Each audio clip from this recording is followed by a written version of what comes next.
तो दोस्तों welcome to our YouTube channel. दोस्तों हम लोग प्रीवियस ईयर सवाल कर रहे थे, उसी क्रम में अगला जो सेट है वो प्रैक्टिस सेट 3 लेके हम लोग आए हैं। चलिए बिना देर किए हुए हम लोग शुरू करते हैं। चलिए देखिए पहला सवाल क्या कहता है, पुराणों में बैद्यनाथ मंदिर को किसके लिए उपयुक्त जगह कहा गया है? तो इसका सही जवाब क्या होगा? अंतिम संस्कार। और ये बैद्यनाथ मंदिर कहाँ है? देवघर में। देवघर को क्या बोला जाता है? देवों का घर और मंदिरों का शहर। चलिए नेक्स्ट सवाल देखते हैं।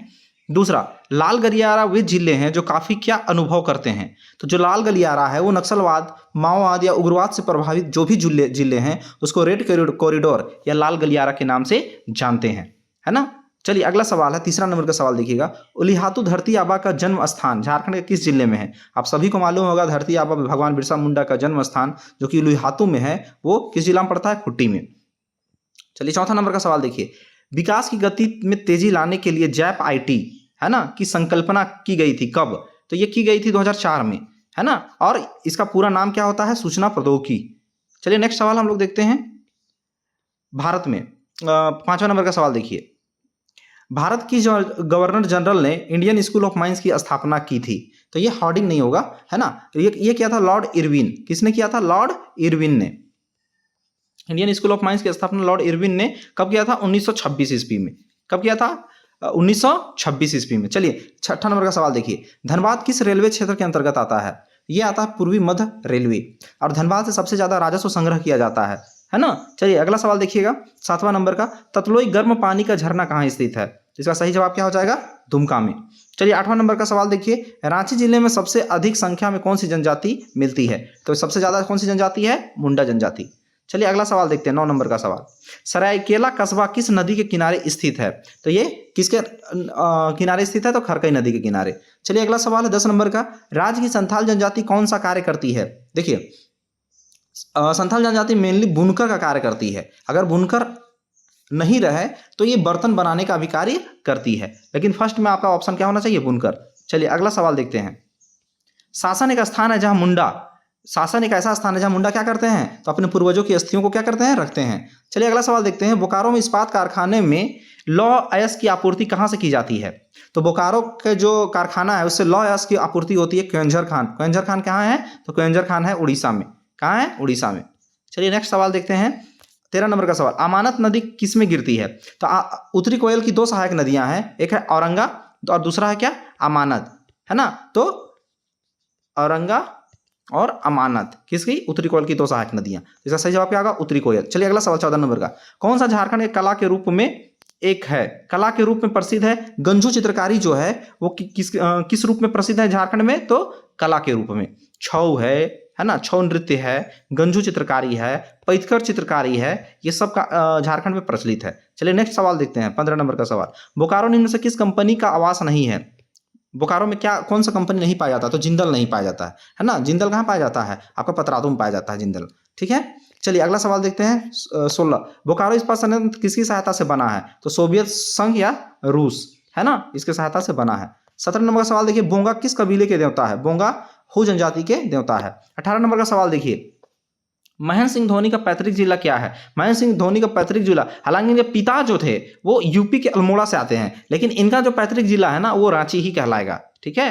क्या कहलाएगा? रांची। तो आप रांची याद रखिएगा, ठीक है। इनके महेंद्र सिंह धोनी के जो पिता हैं वो अल्मोड़ा यूपी से थे, ठीक है, लेकिन ये जो है महेंद्र सिंह धोनी का जो पैतृक जिला कहलाएगा वो रांची कहलाएगा। चलिए अगला सवाल है 19 नंबर का सवाल, क्या कहला देखिए, हाल पुनः को इसकी शुरुआत के रूप में माना जाता है? तो हल पुनः जो होता है नए जो वर्ष होता है उसके जुताई के रूप में हमें जाना जाता है, ठीक है।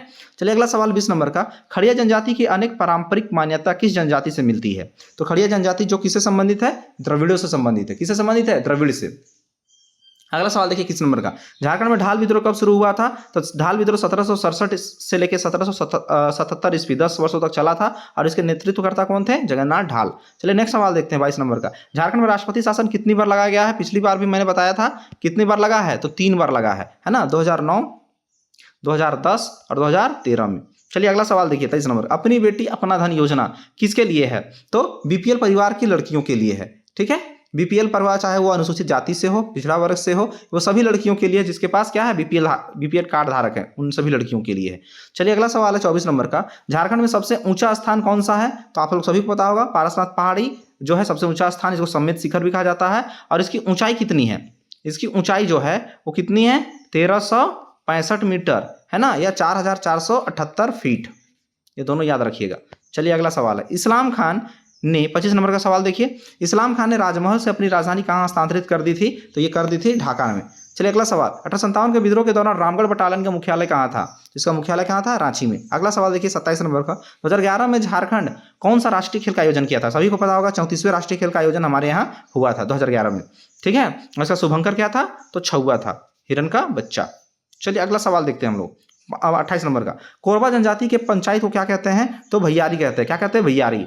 चलिए अगला सवाल 29 नंबर का सवाल देखिएगा आप लोग कि 1795 में मुंडा विद्रोह के नेतृत्व कौन थे, तो 1795 जो मुंडा विद्रोह का नेतृत्व किया था विष्णु मानकी और मौजी मानकी ने किया था, विष्णु मानकी और मौजी मानकी ने। चलिए अगला सवाल, मरांग गोमके के रूप में कौन प्रसिद्ध है, मरांग गोमके किसको बोला जाता है, जयपाल सिंह को। चलिए 31 नंबर का सवाल देखिए, सभी राज्यों और केंद्र शासित प्रदेशों में झारखंड अनुसूचित जनजाति जनसंख्या के मामले में कौन से स्थान पर है, यानी एसटी के मामले में हमारा भारत में कौन सा स्थान है, तो हमारा स्थान है चौथा। चलिए अगला सवाल देखते हैं, 32 नंबर का सवाल देखिए, झारखंड में कई जगह है जहां सीढ़ीदार क्षेत्र है, ताकि क्या इसका क्या फायदा होता है, हमारे यहाँ ज़्यादातर सीढ़ीदार क्षेत्र ही देखने मिलता है, क्या, क्योंकि इसका बारिश का पानी पूरी तरह से उपयोग किया जा सके, है ना। चलिए अगला सवाल देखते हैं, 33 नंबर का सवाल देखिए, झारखंड के 18 जिलों के बाद 4 नए जिलों का गठन किया गया, कौन कौन सा जिला है, लातेहार, सिमडेगा, जामताड़ा, सरायकेला खरसावां, और 12 सितंबर 2007 को 2 और बना था, ठीक है, कौन कौन, खूंटी और रामगढ़, खूंटी और रामगढ़, यानी झारखंड के गठन के बाद टोटल कितने जिले बने, टोटल 6 जिलों का गठन किया गया। चलिए अगला सवाल हम लोग देखते हैं, 34 नंबर का सवाल देखिए, सरायकेला राज्य किसका मक्का बन गया है, तो ये संगीत और नृत्य का मक्का बन गया है, खास करके छौ नृत्य के लिए बहुत ही प्रसिद्ध है सरायकेला। 35 नंबर सवाल देखिए, 1831 से 33 का भूमिज विद्रोह किसके नेतृत्व में हुआ था, बहुत ही महत्वपूर्ण सवाल है, इसका नेतृत्व किए थे गंगा नारायण सिंह। 36 नंबर का सवाल देखिए, छत्र भगत, माया भगत और देविया भगत 1913-14 में किस आंदोलन के नेता थे, तो ये किस आंदोलन के नेता थे, ताना भगत आंदोलन के। 37 नंबर का सवाल देखिए, मंगल पांडे के नेतृत्व में 1857 के विद्रोह कहां से शुरू हुआ था, तो ये जयमंगल पांडे होगा, है ना, मंगल पांडे नहीं, जयमंगल पांडे।